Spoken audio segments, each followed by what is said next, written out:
Hey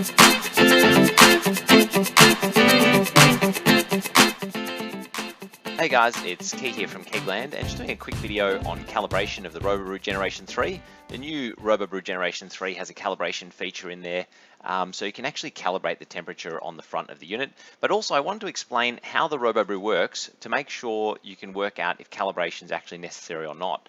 So firstly, I'm just going to pull up this CAD drawing here and show you a little bit about how this works. Let me do a cross section here. Alrighty, so yeah, looking in the Robobrew, it's important to understand that this is actually a rim system. So that means it's got these electrical elements here, and the electrical elements here are heating wort directly. So I've got the outside one here, the higher wattage element, and then the lower wattage element just in the middle there. The other thing is you then have to understand where the placement of the probe is, which is just on this outside section here. I can actually pull up this photo here. Just give us one tick. Okay, now this is a photo just looking into the Robobrew, and you can see, as I was saying before, the elements on the outside sitting here, and there's another element on the middle here. And then you've got this little bit of stainless steel here, and that's actually the temperature probe.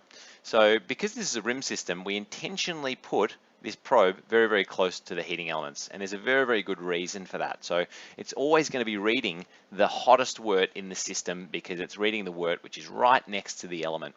And the reason for that is we want to make sure we don't overheat that wort. So if we've got a set temperature on the display over here, and you know, we set that at, let's say, I don't know, 70 degrees, we want to make sure that if the temperature of the wort right next to this element exceeds 70 degrees, it kills the power to the elements straight away. And the only way we can do that is have this probe very, very close to the elements.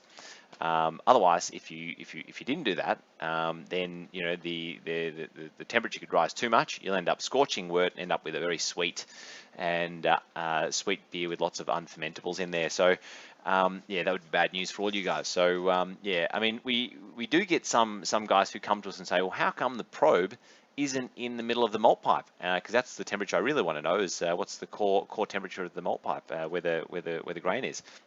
And this is exactly the reason why. And we used to get some people who come in and have like a handheld probe thermometer or something like that, and they'll jam it in the top of the malt pipe where the grain is and say, hey, wait a second, this temperature is higher than the temperature, it's lower, sorry, than the temperature which is showing on the display.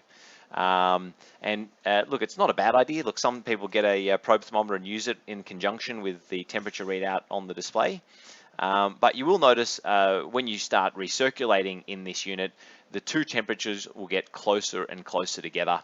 As you get more and more liquid flow out here and it comes in the top, gradually the grain heats up closer and closer, and maybe after 5 minutes you could end up with a temperature which is maybe as much as 6 or 7 degrees difference between the core, you know, temperature in the middle of the malt pipe and the display temperature. But then after sort of say you know, 20 minutes, half an hour, should be getting very, very close to the same.